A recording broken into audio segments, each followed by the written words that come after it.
The ancient Greeks had some of the most aesthetic and athletic bodies in human history, but today we have protein powder, endless supplements, even creams that help lose fat faster. But even still, the average male body has about 25 to 28% body fat. However, Greeks were lean. A low amount of body fat was not seen as rare as it is today. And they got this without any powders or creams. So what did they know?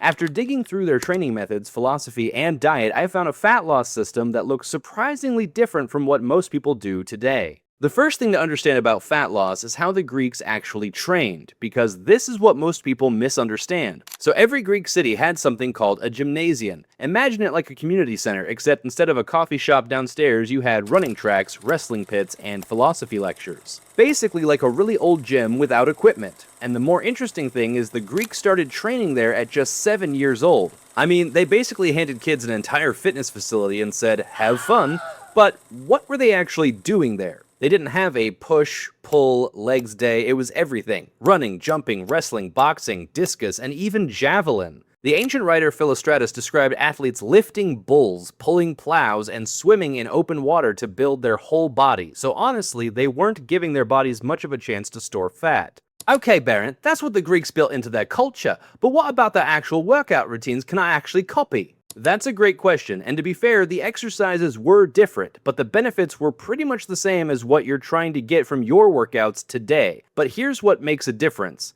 Hippocrates, the father of medicine, used to prescribe morning walks based on each person's condition, and after training, he'd recommend a slow, low-intensity cool-down walk, so 2 walks daily. Unfortunately, I couldn't find out how long the walks went. However, since there are a lot of benefits to doing 10,000 steps a day, I guess this would be the modern version of it. And 10,000 steps a day is not really hard to get in if we are being honest. He also specifically said, go for a little walk right after eating, because it burns the calories you just consumed as active fuel and stabilizes your blood sugar. By keeping your blood sugar steady, the body releases less insulin, the fat-storing hormone, making it much harder to store fat. Now what's crazy is that this lines up almost perfectly with modern research on blood sugar response after meals. I mean, that's 2,000 years before blood glucose monitors even existed. But don't take that as a sign to start sprinting out of bed every morning. Just add a 10-minute walk in the morning and a short cool-down walk after training, or, like I said, try to get the 10,000 steps in. That's basically the first Greek protocol, and it's one of the reasons staying lean came so naturally to them. And that's not all, because let's be honest here, after a workout, some of us rest for so long and eat so much that it looks like we've just returned from a 1-year survival challenge. Now don't worry, we'll get to the most important part, the diet, in a minute. But first, Aristotle had an interesting rule about rest days, which is pretty important to be fair. According to him, there was no such thing as doing absolutely nothing. On a rest day, you still did something light, a short walk or an easy movement. The whole idea was simply to keep the body moving, which is basically what we call active recovery today. And honestly, this helps a lot with fat loss. It keeps your metabolism working without beating up your muscles. At the same time, you're burning a few extra calories, improving circulation to help recovery, and keeping stress hormones under control instead of giving them a chance to push your body towards storing more fat. So yes, the training mattered, but the Greeks believed there was something even more important when it came to building a great physique. The Greeks had a word that doesn't really exist in English. It was called Enkrateia, and it meant having the power to override your own cravings. Not willpower as in the way most people think about it, gritting your teeth and trying not to order the extra pizza, like I did last night. Enkrateia was something you actually trained, just like you trained your body. In fact, Xenophon, a student of Socrates, called it the foundation of all virtues. But what does that have to do with fat loss? Well, think about it for a second. The Greeks weren't sitting around counting calories. Instead, they were building character as a fat loss strategy. To them, overeating wasn't just a health problem, it was a sign that you still hadn't mastered yourself. And honestly, the Greeks had a point. Most of us don't overeat because we're weak, we overeat because we have zero idea what we're actually putting in our body.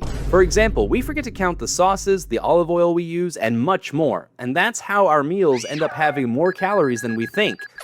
That's the real problem. So I started using Cal.AI. You just take a picture of your meal and it instantly calculates your calories and your macros. No guessing, no logging by hand. And if you want it 100% accurate, they also have a food database with thousands of options. Don't forget to track your sauce and olive oil. My favorite feature though is the barcode scanner. It makes logging those late night snacks effortless. That's basically like Enkrateia for the modern world, or like we would say, a cheat code. Not more willpower, just more awareness. Use code BARON at checkout and download CalAI for a 3-day free trial. Link is in the description and the pinned comment. Start making your fat loss journey easier and download CalAI today. However, in other words, the real battle wasn't with food, it was with your own impulses. And basically, Socrates was out here saying that fat loss is a thinking problem, which, to be fair, is either the smartest thing ever said or incredibly annoying when you're staring at a box of donuts. Then there's one more thing about the gymnasium that changes everything. Basically, philosophy lectures happened in the same building as the physical training on purpose. The Greeks deliberately tied mental discipline and physical discipline together because honestly, they understood something that modern research keeps confirming. Your environment shapes your behavior far more than willpower does. So instead of relying on motivation, they built an environment that made healthy behavior the default. I mean, in their world, becoming unhealthy was almost like breaking an unwritten rule. They couldn't be unhealthy. They'd had no fast food or general processed meals. Oh, they could. Even without drive-thrus or packaged snacks, people still found ways to push their bodies out of balance. Too much wine, not enough movement, terrible sleep, dirty water, constant stress. All of that could slowly wreck their health. Meanwhile, we built gyms on one side of town and put therapists on the other. Socrates had his own take on this too. He believed that doing harmful things, including becoming unhealthy, came from not fully understanding what the right thing was. And honestly, that's the same problem most people struggle with today. You know what to eat, you know you should move more, but somehow the couch keeps winning. Okay, that's actually new to me. I always thought fat loss was just about diet and exercise. But Baron, how do I actually use this philosophy in real life? Yeah, that's what everyone wants to hear. So what does all of this mean for you? Well, the Greeks had the doctor, the philosopher, and the trainer all pointing toward the same answer. Today, those three people are usually in completely different buildings following completely different systems. And honestly, that disconnect might be one of the biggest reasons fat loss feels so hard. So before you do anything, ask yourself this: are you training your discipline the same way you train your body? Because according to the Greeks, one doesn't really work without the other. And when it comes to fat loss, both matter.